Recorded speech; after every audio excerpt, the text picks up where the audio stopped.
वैदिक का।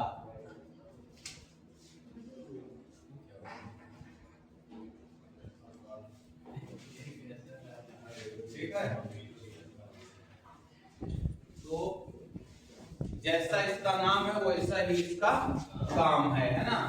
यानी अगर हिंदी में अगर हम इसको देखें, ठीक है, तो वेद धर्म इक प्रत्यय से बन के बना है क्या, वैदिक। ठीक है, यानी वेद के बारे में यहाँ मिलेगा। ठीक है, तो इस तरह से इसका शुरुआत होती है। ठीक है,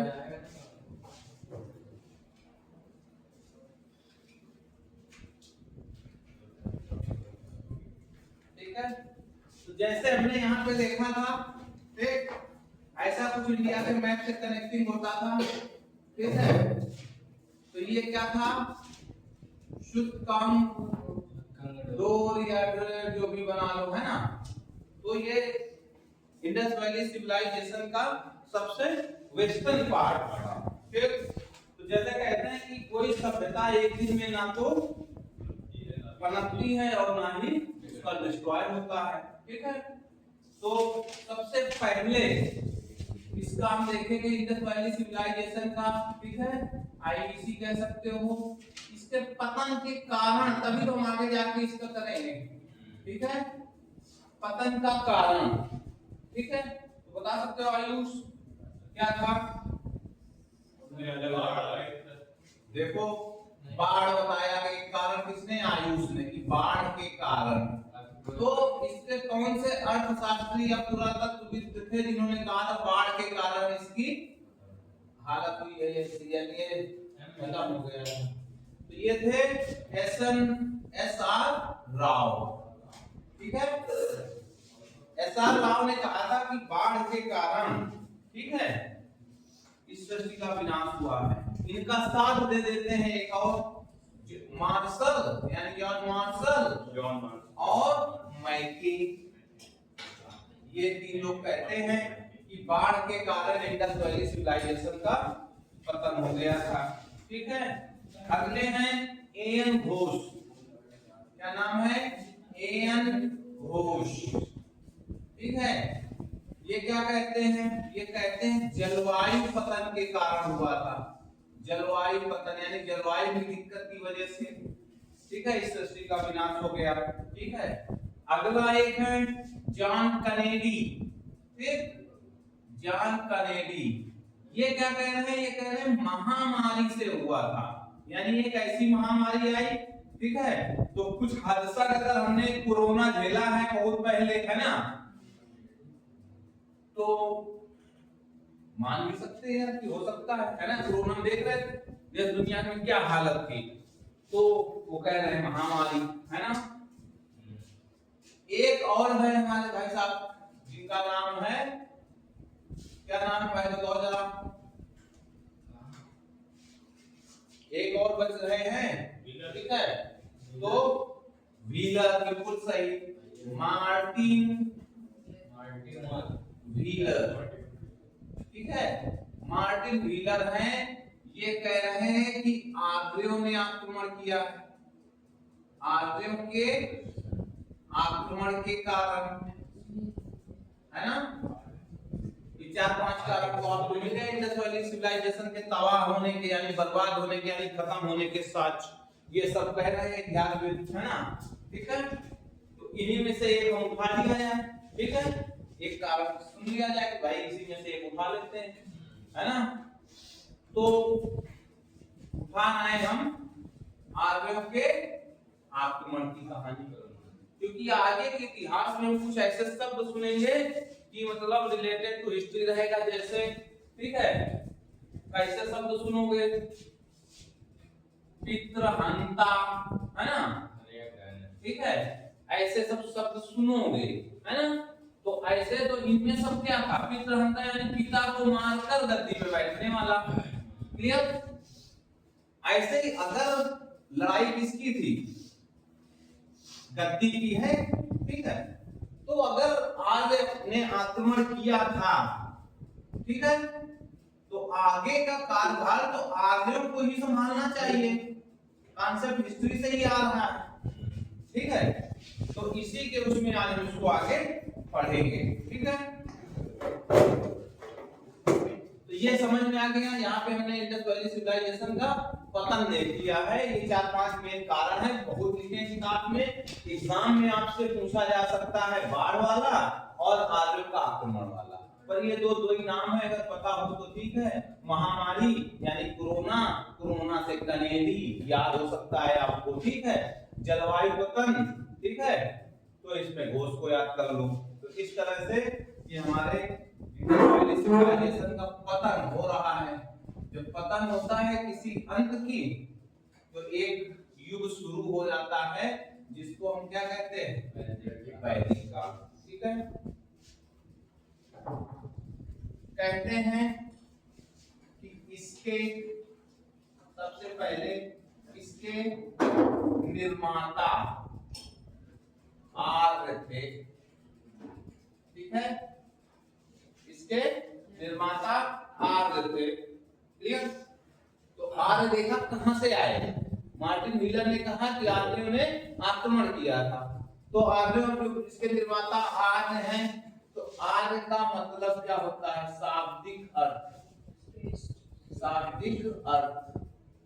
तो कहीं से आवाज आ रही है श्रेष्ठ, है ना, श्रेष्ठ। कुलीन भी कहीं कहीं कहा गया है, ठीक है। शाब्दिक अर्थ इसका श्रेष्ठ और कहीं कहीं कुलीन कहा गया है ना। आगे देखो शब्द, ठीक है, शब्द हो गया इसका क्या, ठीक है। तो शब्द में बोला ये आया कैसे, श्रेष्ठ, ठीक। श्रीदेवी थी फिल्म में एक्ट्रेस था, ठीक है। तो कहते हैं उस समय की सब सुंदर हीरोइनों में उनका नाम गिना जाता था, ठीक। उसके साथ ही दूसरा नाम आ गया हेमा मालिनी, है ना। तो मतलब इस संसार में श्रेष्ठता में कोई पैमाना ही नहीं नापा गया। आज की तुलना में देख लो, कटरीना कैफ से लेके ऐश्वर्या राय विश्व सुंदरी लारा दत्ता जैसे, है ना। तो ये शब्द है, तो प्रजाति सूचक तो नहीं हो सकता है। प्रजाति सूचक का मतलब यही है कि कंपेयर करना, है ना, समझ रहे हो। तो प्रजाति से तो नहीं है, ठीक है। तो फिर ये शब्द है क्या, ठीक है। तो ये शब्द है क्या, तो ये शब्द है भाषा सूचक, भाषा सूचक, है ना। अब आ जाओ, भाषा सूचक कैसे होगा ये, सीताजी राम जी वाला कॉन्सेप्ट ले आए यहाँ पे, है ना। भाषा सूचक यानी प्रजाति सूचक नहीं हुआ, क्योंकि एक से सुंदर एक आ जाएगा, पर भाषा का जो लिखने पढ़ने का जो कॉन्सेप्ट है उसी हिसाब से आ जाएगा, है ना। तो कुल मिला के हम कह सकते हैं इसका जो शब्द था क्या था, भाषा सूचक था, ठीक। उसके बाद फिर आ जाओ भाषा सूचक था, इसके निर्माता आर्य थे, है ना। और कहते हैं कि आर्य कहां से आए थे, यूरोप से आए थे, ठीक है। कहा किसने ये, मैक्स मूलर ने कहा, है ना। मैक्स मूलर ने कहा भैया कहां से आए, यूरोप से आए। अब हम प्रजाति सूचक में गए नहीं तो भाषा सूचक में गए। तो हमने हिंदी में पढ़ा था कि एक भाषा थी जिसको कहा गया भारोपीय भाषा, भारोपीय भाषा सुना है, एक किसका मिक्सचर है ये, भारतीय और यूरोप का बन के क्या बना, भारतीय भाषा। तो आर्यों के साक्ष्य तो हमें यहाँ पे मिल रहे हैं, परिचय से मिल रहे हैं, है ना। और थोड़ा सा चलते हैं, देखो फादर, है ना, कहाँ का शब्द है, अंग्रेजी शब्द है, कुछ नहीं पता तो यानी यूरोप का था। यहाँ क्या था, पितर, एक्चुअल में शुद्ध शब्द ये है, पर अभी देखना इसको बोला गया पितर, है ना। अंतर तो फादर पितर, फादर पितर, है ना। तो इस तरह से ये पता चलता है कि ये जो भाषा थी कौन सी, भारोपीय। ठीक है, तो ये हमारी प्लस यूरोप दोनों जगह की मैच करती थी, यानी समानता में एक ही जैसे थी, है ना। इतना मान सकते हो कि समानता में यह एक ही तरह की थी बोलने बोलने में। ठीक है, आगे बढ़े। क्लियर हो गया यहां तक कि नहीं? आगे देखो, हमें क्या चाहिए? साज चाहिए। ठीक है, अभी केवल हम साज से मतलब लड़ाई किसकी लड़ रहे हैं? आने का क्रम की लड़ाई लड़ रहे हैं। आने के क्रम में इनके पास इतना फंडा मिल गया है, तो इसलिए हम मान सकते हैं ना कि कौन है? आर्य ही है। ठीक है, अनार्य नहीं हो सकते, तो आर्य हो गए। फिर एक अच्छा सा नाम आता है विलियम जोन्स का। नाम सुना है? तो लोगों ने सुना है, याद किसी को नहीं। ठीक है, 1784 में कलकत्ता में, ठीक है, 1784 में कलकत्ता में, ठीक है, क्या कर रहे हैं ये? एशियाटिक सोसाइटी का गठन किया इन्होंने। इंपॉर्टेंट है भाई, पूछ लिया जाता है किसने किया, कब किया। ठीक है, उस मुद्दे से भी इसको पकड़ लो, है ना। ठीक है, कर क्या रहे थे विलियम जोन्स? यहाँ पे किताबों का अध्ययन कर रहे थे। यहाँ पे एशिया की सोसाइटी के लोग किताबों का अध्ययन कर रहे थे। क्लियर यहाँ तक? अब जब किताबों का अध्ययन करेंगे आगे उसको क्या पता चलेगा? किताब से क्या पता चलेगा? किताब से हमारा अतीत का पता करने में लगे थे भैया कि इनका अतीत क्या है। ठीक है, अतीत क्या है हमारा। ठीक है, एक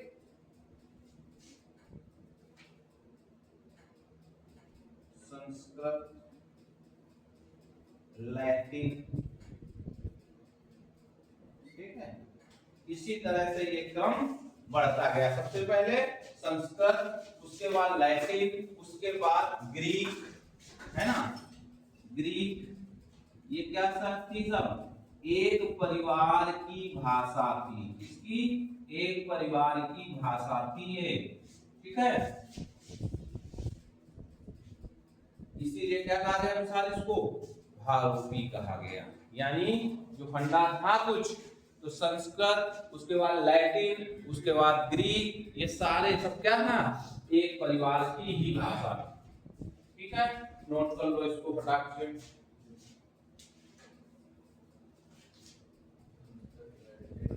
ठीक है, नोट करो। इसका दूसरा पक्ष भी देखेंगे अभी। एक ये पक्ष है आने का। ठीक है, अच्छा, जब स्टोन एज का डिक्लाइन हो रहा था, यानी हम इंडस वैली सिविलाइजेशन में जा रहे थे, तो उस समय हमने क्या पढ़ा था? ये लोग कहां से आए थे? याद है किसी को? मैप कहां से आए? उत्पत्ति कहां हुई थी? लेक विक्टोरिया, अफ्रीका के आसपास। वहां से धीरे धीरे क्रम में इजिप्ट पहुंचे। इजिप्ट से कहते हैं कि एक रास्ता बना हुआ है जो कि स्थल का रास्ता बना हुआ है, वहां से इंडिया पैदल आया जा सकता है। ठीक है, पर जैसे ही इजिप्ट से एंट्री मारेंगे तो आगे पड़ता है ईरान। ठीक है, ईरान, है ना। ईरान से फिर अपना अफगानिस्तान, पाकिस्तान होते हुए अपने एंट्री मार देते हैं। तो ईरान का एक पवित्र ग्रंथ है, पवित्र ग्रंथ, ठीक है, जिसको बोला जाता है आवेस्ता। पावेस्ता है, आवेस्ता। ठीक है, आवेस्ता इनका पवित्र ग्रंथ है। इसमें भी लिखा है कि आर्य कहां से आए हैं। ठीक है, तो ये रास्ता अगर हम देख रहे हैं तो आर्य वहीं से पहुंच रहे हैं हमारे पास। तो यहाँ पे साइंटिफिकली भी प्रूफ हो रहा है, साहित्यिकली भी प्रूफ हो रहा है कि आर्यों ने ही वैदिक काल बताया है कुल मिला के। ठीक है, तो ये मतलब मेरा तर्क है, कोई दूसरा अपना तर्क दे देगा, ऐसे समझा दे तो उसका भी तर्क मान लेना, नहीं तो हमारा तो मान ही लेना। ठीक है, और वहीं पे एक है बोगस कोई अभिलेख, लिख लो बोगस कोई अभिलेख, बोगस कोई अभिलेख, ठीक है। उसमें भी आर्यों के बारे में ही बताया गया है, ठीक है।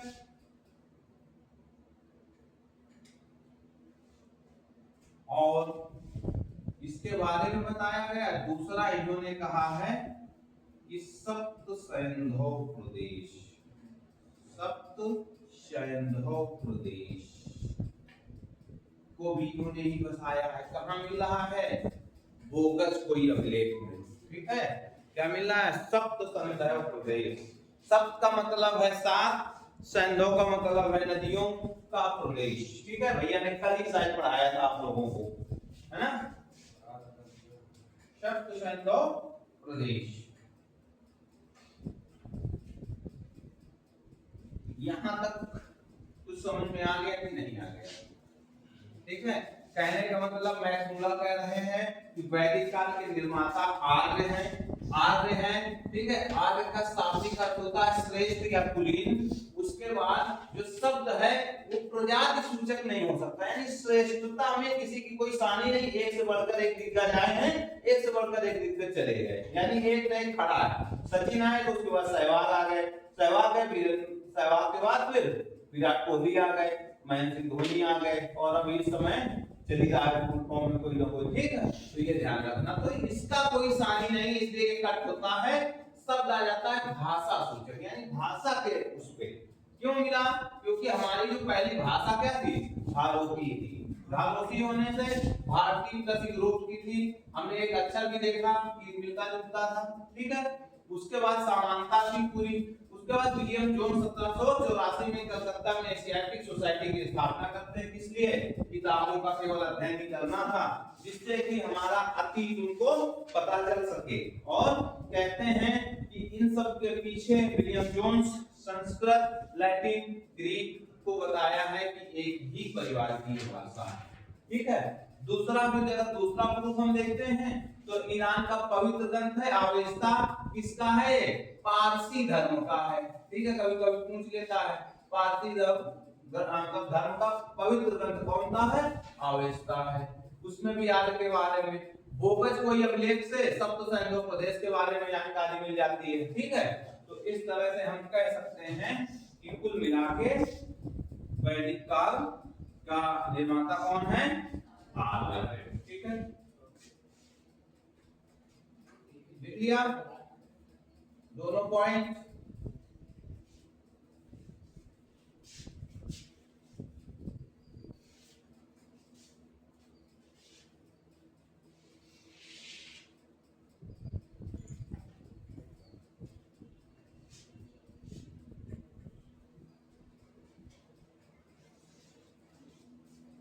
अगला चलते हैं, जानकारी के स्रोत, है ना। जानकारी के स्रोत, ठीक है। तो सबसे ज्यादा क्या है? कैसे मिली हमें जानकारी, है ना।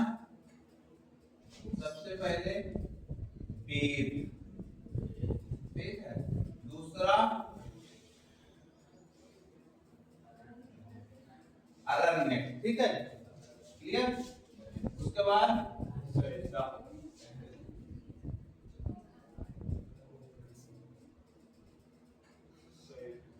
और क्या हो सकता है?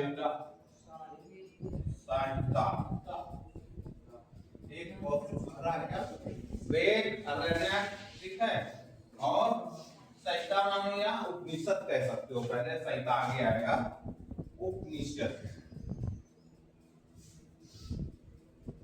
ठीक है। तो ये जानकारी के स्रोत, ठीक है। अब जानकारी के स्रोत हैं किसके? वैदिक साहित्य के, वैदिक साहित्य के, ठीक है।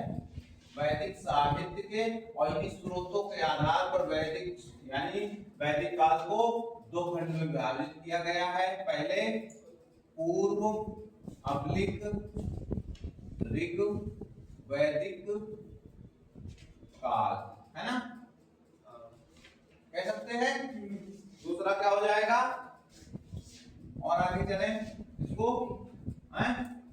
पोस्ट कह सकते हो, पोस्ट वैदिक काल, है ना, ऐसे कह सकते हो।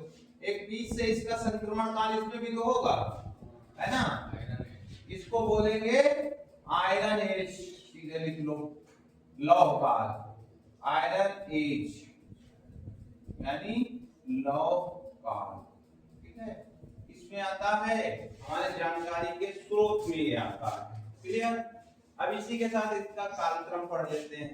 तो पूरा वैदिक साहित्य 15,000 से शुरू होकर 500 में खत्म होता है, ध्यान देना, ठीक है। कहीं कहीं यहाँ पे 600 भी मिला है, तो लड़ना झगड़ना नहीं किसी से, 1500 से 500 BC तक, ठीक है। 1000 नहीं है भाई, 1000 खत्म हो गया, क्योंकि हमने पढ़ा था हमारी इंडस वैली सिविलाइजेशन कितनी पुरानी है, 45, ठीक है। उसके हिसाब से बचा क्या मामला 1500 का, है ना, 1500 से BC से 500 BC तक, ठीक है। और इसका जो संक्रमण काल है उसको क्या कहा गया, 1000 BC, ठीक है, 1000 BC। हिस्ट्री में प्रूव करने की बहुत जरूरत होती है, ठीक है। तो किताबों में आपको 600 BC मिल सकता है, कंफ्यूज नहीं होना, आंकड़ा लमसम वही है, एग्जैक्ट यही जो हमें पढ़ाया गया वही हम आपको पढ़ा, ठीक है। तो इस तरह से इसका काल निर्धारण किया गया है, ठीक है। तो अगर हम देखें, यहीं पे पहले सिस्टम बना लेते हैं, ठीक है, तो थोड़ा और समझ में आ जाएगा। यानी पूर्व वैदिक काल या पूर्व ऋग वैदिक काल किस देश को कहा गया है, ठीक है। तो इसलिए कहा गया है कि इसमें ऋग्वेद की रचना होती है, ठीक है। इस कारण से इसको कहा गया ऋग्वैदिक काल या पूर्व वैदिक काल, ठीक है। तो कहने का अगर हम देखें तो जो इसका काल ये लिखा हुआ है, यानी 1500 BC लिखा है और ऋग्वैदिक काल की स्थापना हो रही है, तो यहाँ भी मामला भी नॉर्मल ही रहा हुआ होगा, ठीक है। नॉर्मल इन द सेंस जैसे हमने देख लिया कि खेती के साक्ष्य कहाँ मिले हमें, इंडस वैली सिविलाइजेशन में, ठीक है। तो कैसे होती थी कुछ पता नहीं है, यानी भरपूर खेती नहीं होती थी। यानी अगर हम हल में ये फलक जो लगी होती है, जो जमीन को खोदता हुआ, तो उस समय क्या था, ब्रॉन्ज था, है ना, कांसा था, तो ये कितना लोड ले रहा होगा आप समझ सकते हैं। जब जुताई नीचे लगता रहा होगा कितना खुदाई करता होगा, ज्यादा नहीं करता रहा होगा। तो यहाँ पे सब घटनाएं जो हुई हैं वो नॉर्मल हुई हैं, ठीक है, नॉर्मल घटनाएं घटित हुई, ठीक, ऋग्वैदिक काल में, ठीक है। अब इसके पीछे कॉन्सेप्ट नॉर्मल वैदिक काल में क्या हुआ, ठीक है। कहते हैं कि मतलब ऋषि मुनि, है ना, इन्हीं लोगों की तपोस्थली थी, तपोभूमि थी। तो इन लोगों को सब सिस्टम में ये बताया गया कि भैया कुछ लिखना है, भगवान ने इनको दर्शन दिए, बोले आओ भाई इसको कुछ लिखो।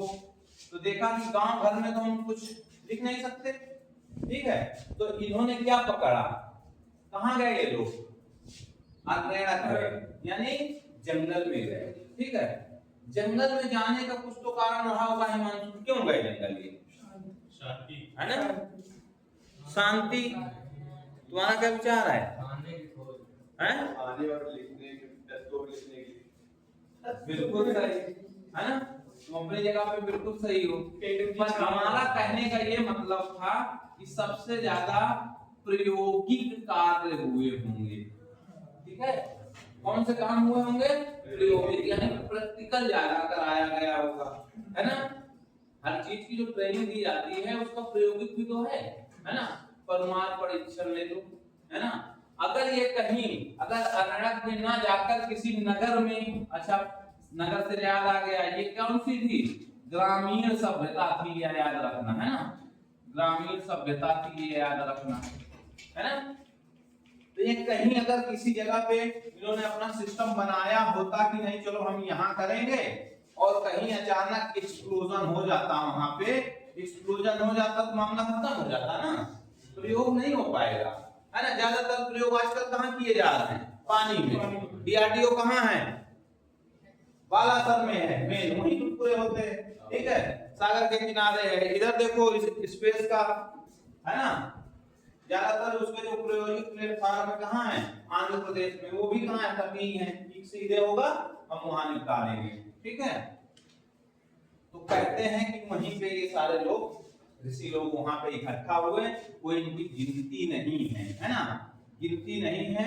वहीं पे इनको भगवान ने दर्शन दिया, उन्होंने जो भी कुछ कहा या जो भी उनके मुंह से कुछ निकला, उस सब को इन्होंने ग्रहण किया, ठीक है। ऋषियों ने ग्रहण किया, फिर इन लोगों ने क्या किया, उस ग्रहण किए हुए ज्ञान को, ठीक है, ज्ञान को, उस ग्रहण किए हुए ज्ञान को कहाँ लिखा, पेड़ के पत्ते में, है ना, पेड़ की छाल में, ठीक है। इस तरह से जंगल में जो जो इनको मिला है उसी चीजों पे इन्होंने लिखना शुरू कर दिया है। अच्छा, ठीक है। तो कॉन्सेप्ट फिर आगे वेद का समझ लो। वेद का मतलब क्या, किससे बना है वेद, हैं? वेद का क्या मतलब है, सीमा, वेदांत। गजब सब कुछ सुना रही हो। वेदांत कहां से आ गया, ज्ञान, ठीक है। वेद का मतलब होता है ज्ञान, और कैसा ज्ञान, सुना हुआ ज्ञान, सुना हुआ ज्ञान। अरे यहाँ भगवान ने सुनाया है ना ऋषियों को, बोल रहे हैं, वो लोग अपने दिमाग को क्लंच कर रहे हैं, उसके बाद पत्तों पे कहीं भी करके लिख रहे हैं, ठीक है। तो इसको क्या कहा गया, वेद को श्रुति, श्रुति, है ना। श्रुति का मतलब होता है कैसा ज्ञान है, सुना हुआ ज्ञान है। समझ में आ गया कॉन्सेप्ट। किससे सुना है, भगवान से सुना है, सुनने वाले ऋषि थे, उन्होंने ही इसको प्रायोगिक तौर पे काम था, इसलिए पेड़ के पत्ते, पेड़ की छाल में जो भी बड़ा उनको वहां पे सिस्टम मिला उसी में लिख दिया, ठीक है। लिखते लिखते लिखते लिखते एक समय ऐसा आया कि वो बंडल बन गया, ठीक है। बंडल बन गया तो बोला इसको हम क्या करें, है ना। तो भाई ऋषि भी तो काफी रहे होंगे ना, तो एक ऋषि ने कुछ लिखा 2 पेज पे, किसी ने 3 पे लिखा, किसी ने 5 पे लिखा, किसी ने 1000 पे लिखा, इस तरह से पत्ते भी तो सिस्टम में थे, ठीक है। तो कहते हैं कि जब इन्होंने सारा कुछ लिख दिया तो जो इसको इकट्ठा करने का काम था किसने किया था, संकलन करता किसे कहा गया, वेदों के संकलन करता लिख के आता है, कौन था, ठीक है। तो कहा गया उनको वेद व्यास, ठीक है। दूसरा महर्षि कृष्ण द्वैपायन, यही है, व्यास जी को ही कहा गया। एक्चुअल में कहते हैं इन्होंने इनका पूरा संकलन किया, यानी इकट्ठा किया था, उसको भी तरतीब में लगाया। इतना जब कोई व्यक्ति की योग पता हो जाए कि एक पेज नंबर 1 पे ये है, पेज नंबर 3 पे है, तो अपने आप में महर्षि है, ठीक है। और इनकी ये श्रेष्ठता के कारण इनका केवल नाम था कृष्ण, ठीक है। क्लियर। द्वैपायन यानी दो युगीन कहा जाता है, इसलिए इनका ये पार्टिकुलर इनकी वो लगा हुआ था, टाइटल लगा हुआ था द्वैपायन। और इनकी जो महारत थी, यानी इतनी अच्छाई होने के कारण इनको महर्षि कहा गया, ठीक है। महर्षि कृष्ण द्वैपायन संकलन करता होते हैं। कहीं देखो लिखा होता है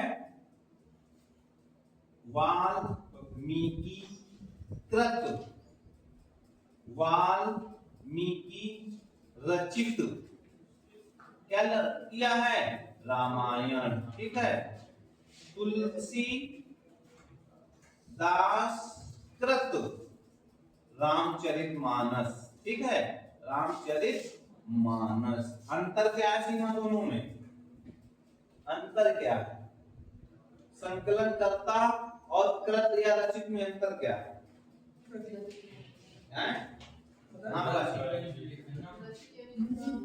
हाँ संकलन करने का मतलब संकलन करना मतलब इकट्ठा करके रखो, चीज पहले से उसको बस इकट्ठा कर दी है। कुल मिला के संकलन करने का मतलब क्या है, पूरे सिस्टम को उठा के अगर पेज नंबर 1 से 1000 तक है तो तरतीब में सेट कर देना, वो संकलन करता होता है।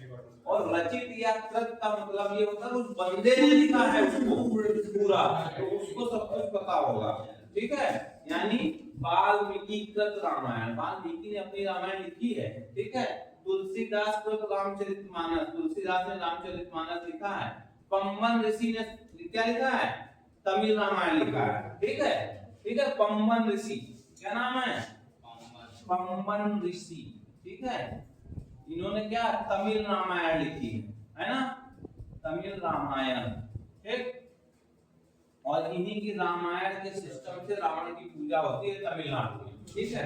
इस रूप में एक पंडित के रूप में, एक ज्ञानी के रूप में, राक्षस के रूप में पूजा नहीं होती है, ध्यान रखना। इसी में चर्चा आता है।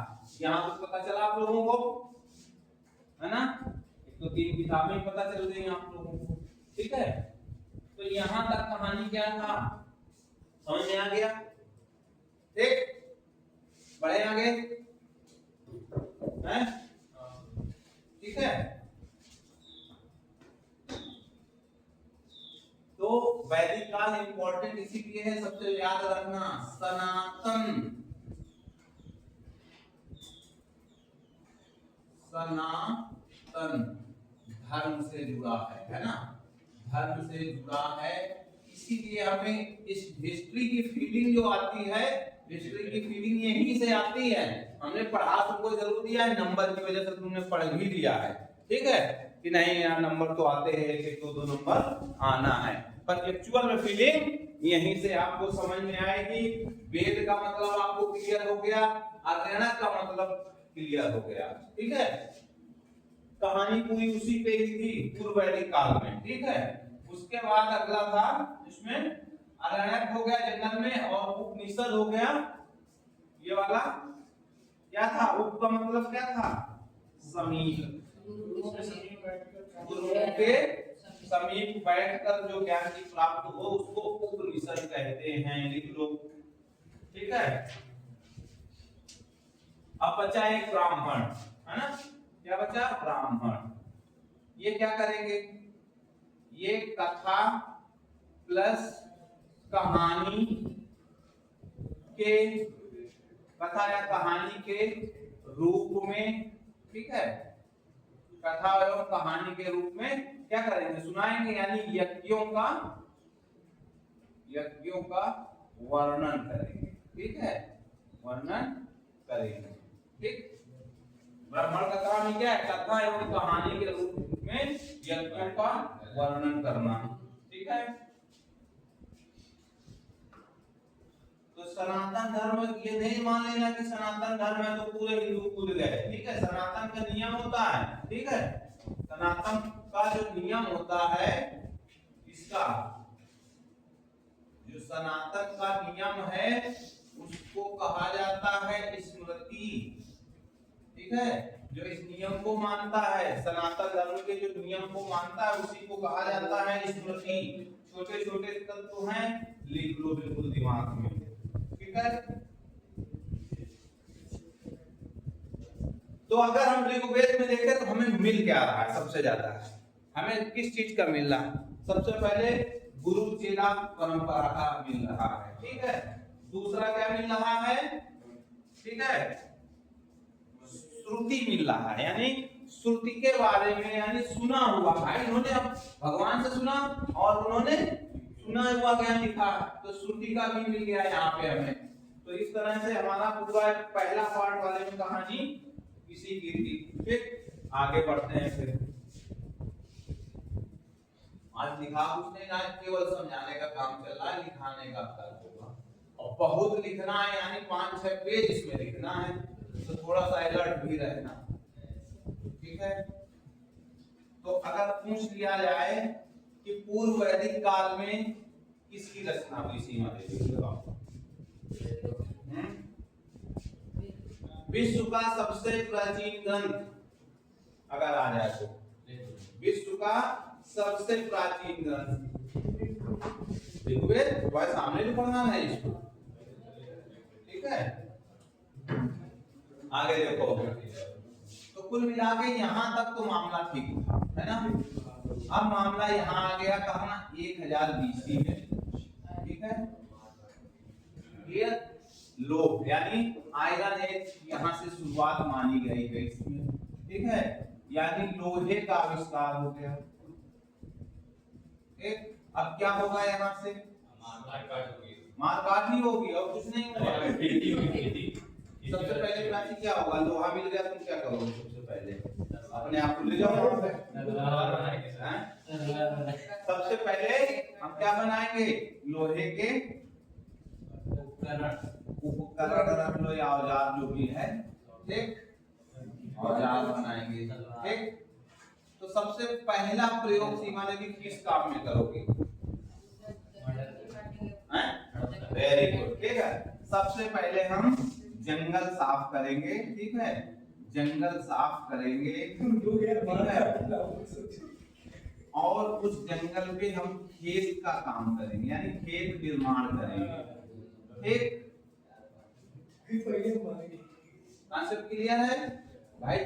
औजार मिलते ही सबसे पहले खून खंजर करो, क्यों यार भाई, कोई पहले तुमको छेड़ने वाला तो मिले, छेड़ोगे तभी तो मान लो कार मारपीट होगी, उससे पहले कहाँ होगी, कोई तुमको छेड़ नहीं रहा, जबरदस्ती बोला मारपीट करेंगे। अरे भाई कहाँ चलते चलते संदीप नगर तक जाते हो, कुछ मार के दिखाओ रास्ते में, मोटरसाइकिल वाले में ऐसे थोड़ा मारोगे, जब वो तुम्हारे बगल से बिल्कुल टच करके जब कुछ एक्टिविटी ऐसी करेगी तुमको लगेगी हाँ यार ये साला हरकत करके गया है ना, तब करोगे ना, ऐसे नहीं करना है। तो लोहे का उपकरण मिला आपको 1000 में, है ना। सबसे पहले जंगल साफ करोगे, कितना जंगल मोनू ने साफ कर दिया चकेरी में, ठीक है। यहाँ पे विशाल ने जुगाड़ करके अपना बोला हम इतना करेंगे, है ना। ये जगह में अभी मामला है, ठीक है। अब इधर मोनू है ना, इधर विशाल है, ठीक। तो अब ये धीरे धीरे पहुंचेंगे, इनकी उम्मीद तो रहेगी हम इसको इतना पूरा ले लें। विशाल का भी काम है, तुम इधर साफ कर लो इतना, पर ये बोल रहे नहीं हम इसको इधर इतना लेंगे यार, आओ करेंगे, है। तो जब क्या होता है, किसी चीज का विस्तार होता है ना, विस्तार होगा जब, तो क्या होगा, ग्रामीण सभ्यता है, ग्रामीण सभ्यता में सबसे पहली लड़ाई कहाँ आ जाएगी, खेत की, मेड़ की, ठीक है, खूंटा की, है ना। यानी कुल मिला के यही सब सिस्टम होता है ना। तो ये लड़ाई आ गई, किस कारण हुआ, विस्तार, अपना बल दिखा रहे हैं कि नहीं हमें इतने में 4 बीघा है, नहीं हमें इतना नहीं है, वो मिल जाए तो हमारा 4.5 हो जाए, ठीक। ये भी नहीं मान रहे, बोले हमारा 3.5 है, हमारा 4 हो जाए, ठीक है। तो जब लड़ाई शुरू होगी तो लड़ाई के लिए क्या बनेंगे, अब तुम्हारे लोहे के औजारों में कौन से औजार, तलवार वगैरह, ठीक है। यहाँ तो जो काटने वाले को क्या बोलते हैं, यहाँ पे मान लो हंसिया जैसा सांकल, और एक और होता है ना वो जो दा बोलते हैं, दा, है ना। ये केवल काटने का कॉन्सेप्ट है कि यार जंगल साफ कर लेंगे, खेती करेंगे हम इसमें, ठीक है। और यहाँ पे क्या हो जाएगा, जो हमारा हल था, ठीक है, हल के नीचे जो पहना हिस्सा जिसको फलक टाइप में बोला जाता है, अब वो लोहे का हो जाएगा, है ना, लोहे का हो जाएगा। तो खेती जब होगी तो जब उसकी कहते हैं ना, सबसे पहले जुताई मड़ाई कुटाई वो सारा जब सिस्टम होगा ना, तो जब अगर किसी चीज की अच्छे से जुताई की जाएगी, यानी खूब अच्छे से खेती जमीन को जोतेगा, तो इसका मतलब पैदावार खूब अच्छी होगी, है ना, पैदावार बहुत अच्छी होगी। जब पैदावार बहुत अच्छी होगी पॉपुलेशन बढ़ेगी, पॉपुलेशन बढ़ेगी तो जगह कम पड़ेगी, जगह कम पड़ेगी तो फिर लड़ाई वाला कॉन्सेप्ट उठेगा, ठीक है। तो इस तरह से हम यहाँ पे ये करेंगे और उसके बाद यहाँ तक पहुंचेंगे तो मैक्सिमम क्या रहेंगे हम, है ना, पूरा सिविलाइज्ड हो जाएंगे हर चीज के लिए, ठीक है। और इसी क्रम में देखो बीसी चल रहा है ना, यानी लड़ाई वड़ाई का मामला सेट हो जाएगा। इसी के बाद ही हम 261 बीसी में देखते हैं किसकी लड़ाई, कलिंग की लड़ाई। और कितना रक्तचाप होता है, देख लो कितना पीछे हो, 230 साल पीछे हो लमसम, है ना। तो यानी यहाँ से ये सारा कुछ हिस्ट्री अपना मोड़ ले रही है, ठीक है। यानी वैदिक काल से जिस लिए हमें इतिहास पढ़ना चाहिए उस इतिहास का पूरा रोल सामने आ जाएगा, ठीक है। तो लिखना है तो जिसको नोट कर लो फटाक से अभी।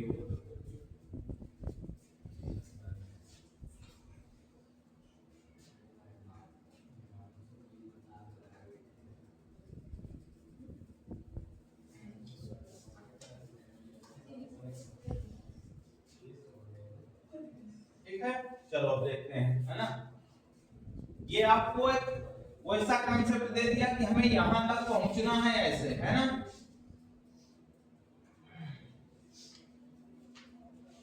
अब हम चलते हैं अपने मेन फंडे पे, ठीक है। मेन फंडा यानी हम पढ़ रहे हैं प्री वैदिक यानी ऋग्वैदिक काल। क्या? ऋग्वैदिक काल, ठीक है। इसको पढ़ेंगे हम, है ना। इसको तोड़ के पढ़ेंगे। सबसे पहले श्रुति, श्रुति इसी को श्रवण कहा जाता है ना। श्रुति एवं श्रवण कहा जाता है। अगला है अपौरुषे, अपौरुषे, ठीक है।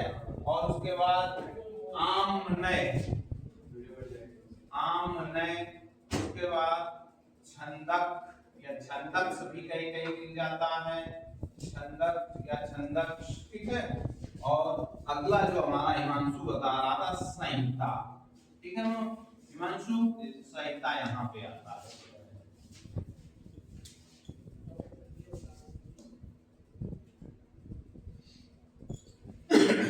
ठीक है, आ जाओ वापस। जो हमने यहाँ पे देखा था तो क्या था, भगवान से क्या कौन ले रहा था? ऋषि मुनि ले रहे थे। पर अब ऋग्वैदिक काल में जब शुरुआत हो जाएगी यानी तो ये श्रुति क्या हो जाएगा? सुनने वाला। तो यानी यहाँ गुरु चेला परंपरा, है ना, जोरों पे चलेगी। यानी जो गुरु बोलेगा वो चेला पीछे से अनुकरण करेगा, है ना। जो गुरु बोलेगा चेला उसका अनुकरण करेगा, ठीक है। ठीक, पहला पॉइंट नोट कर लेना, गुरु चेला शिष्य परंपरा। रचना किसने किया हमें नहीं पता क्योंकि भगवान ने बताया था, पर गुरु चेला शिष्य परंपरा चलेगी यहाँ पे, ठीक है। आप देखो गुरु जी ने जो श्लोक बोला, क्योंकि सबसे ज्यादा प्रक्रिया यहाँ पढ़ाई लिखाई की मौखिक चलती है ना। कैसी चलती है? मौखिक चलती है। तो जब बरसात आती है तो आपने ध्यान दिया होगा कि जब यही पानी भर जाता है हमारे क्लासरूम के बाहर ही, तो बरसात में शाम को जैसे बारिश निकलती है तो एक मेढक बोलेगा टर, है ना, फिर दूसरे की आवाज आएगी टर, है ना प्राची। फिर जब तक प्राची निकलेगी 4-5 एक साथ, ठीक है, टर टर टर पूरे बोलते रहेंगे, है ना। तो ये कहां से आया? गुरु जी तो एक ही थे, चेला तो 50 थे, ठीक है। टर टर की आवाज कहां से मिली? गुरु जी से मिली। तो वो चीज वही वो कर रहे हैं। तो अगला कॉन्सेप्ट ये आता है कि छात्र की तुलना मेढक से कहां की गई है? छात्र की तुलना पीसीएस में पूछा गया भैया, मेढक से कहां की गई है, ठीक है। सीमा पता चल गया? क्वेश्चन नंबर 1 इंपॉर्टेंट, ठीक है। टर टर के कारण यहाँ पे छात्र की तुलना मेढक से की गई है ऋग्वैदिक काल में या पूर्व वैदिक काल, सकते हो जो ऑप्शन में है, ठीक है। लिख लो, इंपॉर्टेंट है, ठीक है। अगला है अपौरुषे। अभी हम कुछ दिन पहले आपको हिंदी में पौरुषे पढ़ा रहे थे, ठीक है। पौरुष का मतलब पुरुष के उसमें हो जाए, आ लग गया तो मतलब जो पुरुष के सामर्थ्य में ना हो, जो पुरुष के सामर्थ्य में ना हो, है ना, ठीक है। और केवल पौरुषेय होता है यानी पुरुष के सामर्थ्य में जो हो। अब ये तो है नहीं, आप पौरुषेय हो गया यहाँ पे, ठीक है। तो जब ये नहीं होगा आप पौरुषेय, तो इसको क्या कहा जाएगा? देवीकृत, ठीक है। भाई जब नहीं होगा तो देवीकृत होगा, या दूसरा कह दिया जाएगा ईश्वरीयकृत, ईश्वरीयकृत, ठीक है। भाई जब मानव कर ही नहीं पाएगा तो भगवान करेंगे, ठीक है। जब भगवान करेंगे तो इसका मतलब है कि भगवान के नाम यहाँ पे आ जाएंगे, ठीक है। दैवीकृत या ईश्वरीकृत आपको मिल सकता है यहाँ पे, ठीक है। अगला है आम्नाय, ठीक है। क्यों कहा गया इसको? ठीक है, ये कहते हैं कि पवित्र प्रथा थी, ठीक है। पवित्र प्रथा थी किसकी? ऋग्वैदिक काल की, ठीक है। इतना लिख लेना। आम में कहीं कहीं नाय भी लिखता मिल जाता है, बड़ा आ जाता है, ठीक है। तो आम में नाय, ठीक, नोट कर लेना।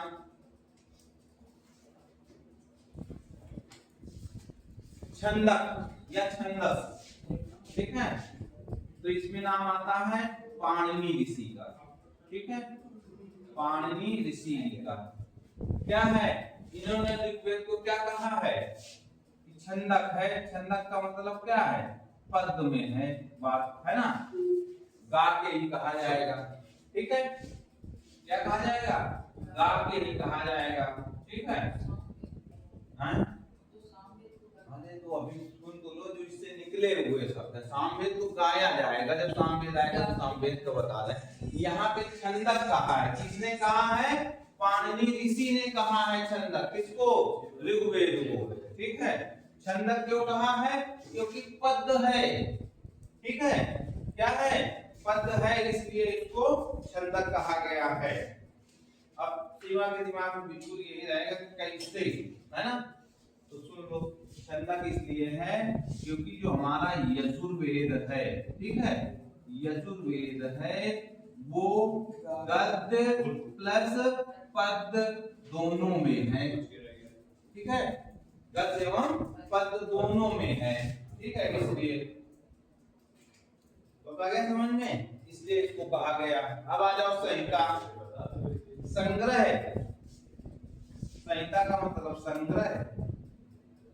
दूसरा है गाया जा सकता है, इसको संहिता को गाया जा सकता है। क्या गा सकते हो? छंद गा सकते हो, है ना। तो अब ये नहीं बोलना, वो तो जब सामवेद आएगा तो वहां पे अपने आप में वो बताएगा कि छंद का मतलब हमने एक दिन आपको बताया था। छंद में दो चीजें, है ना। एक बताया था मुक्तक, मुक्तक, और एक बताया था व्रत। ये दो छंद बताए थे हमने, याद हो किसी को तो, मुक्तक और, ठीक है, व्रत। मुक्तक का मतलब होता है, इसको क्या होना चाहिए? व्रत का मतलब हो लयबद्ध तरीके से, ठीक है, लयबद्ध तरीके। मुक्त का मतलब ना राग ना ताल, अपने आप डटे हैं, ठीक है। कभी रामायण नहीं पढ़ा, बात तो उल्टा सीधा मरोड़े पड़े हैं, ठीक है। मतलब वो मुक्त है आदमी, चाहे जैसे कहो, कम से कम कह तो रहा है, ठीक है। तो इसलिए छंदक कहा गया सीमा, ठीक है। किसने कहा ये तुम्हारे लिए इंपॉर्टेंट है? पाणिनि ऋषि ने, ठीक है। पूछ ले, विश्व का सबसे प्राचीन ग्रंथ ऋग्वेद। प्राचीन, विश्व का सबसे प्राचीन पद्य साहित्य, ठीक है, पद्य साहित्य,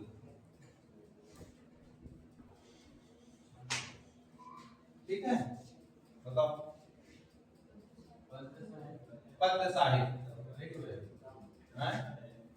ऋग्वेद तो भैया उसमें आ गया, पहले साहित्य में आ गया, और वो पूरा पद्य है। हमने पूछा क्या?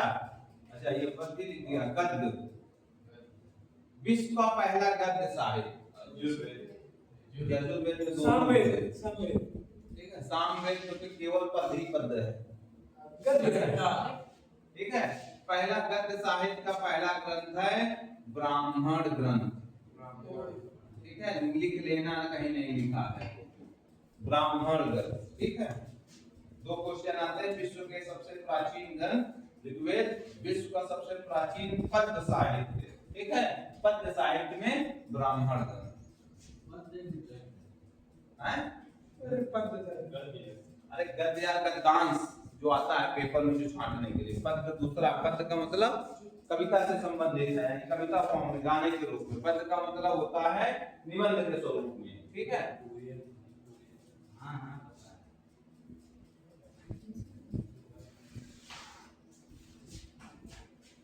ठीक है।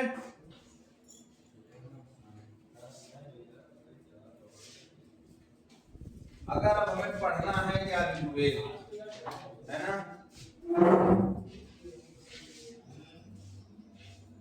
ठीक है।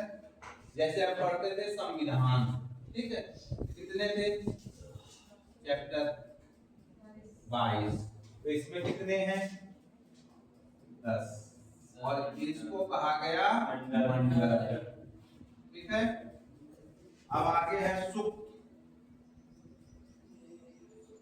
बताओ भाई नितिन, हमें पता था, ऐसे बताओ 1028 10,580, ठीक है। इसको नोट कर लो, ये एग्जाम में बिल्कुल पूछा जाता है एज इट इज, ठीक है। ये किस्सा है माना ऋग्वेद का, ठीक, ऋग्वेद।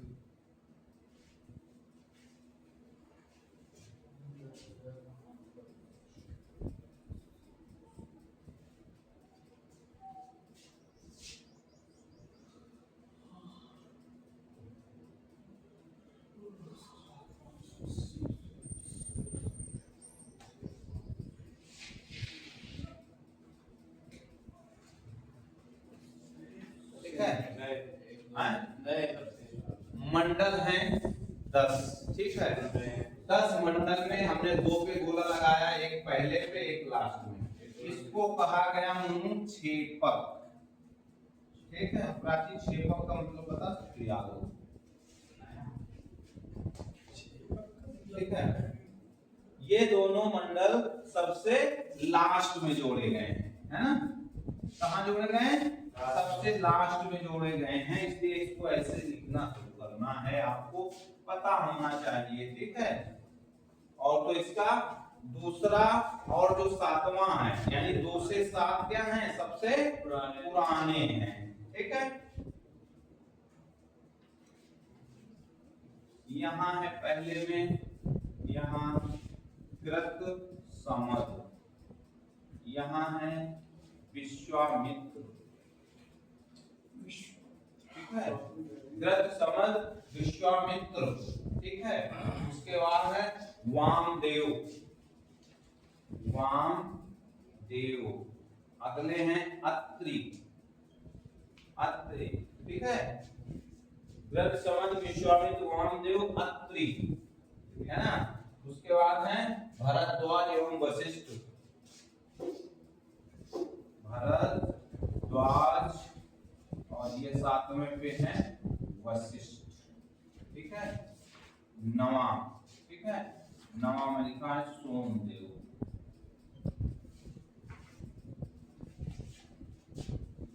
ठीक है।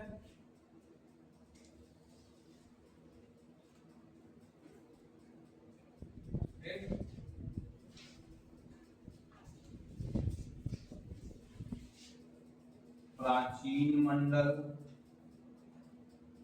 उसके बाद वंश मंडल, ठीक है।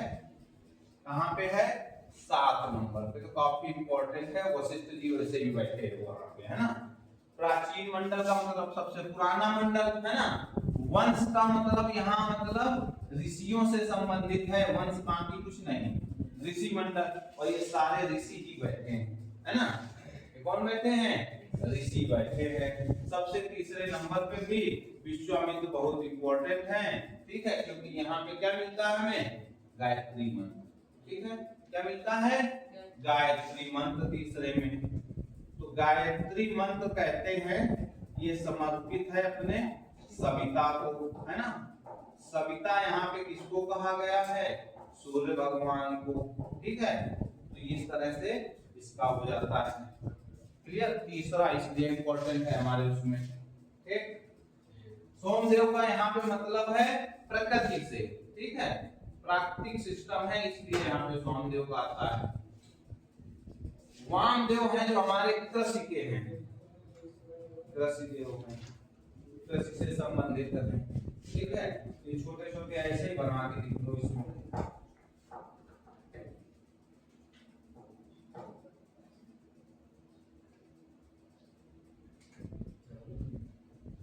ठीक है, ये छोटा सा था कॉन्सेप्ट, आगे दिखाएंगे तो उसमें लिखाने में यही सब कुछ आएगा। उनकी सामाजिक स्थिति कैसी थी, आर्थिक स्थिति कैसी थी, है काफी लिखने का, 3-4 पेज में हम इसको क्लियर कर देंगे। ठीक है, तो देखते हैं अगले पीरियड में और करने की पूरी कोशिश होगी कि लिख जाए कुछ ना कुछ।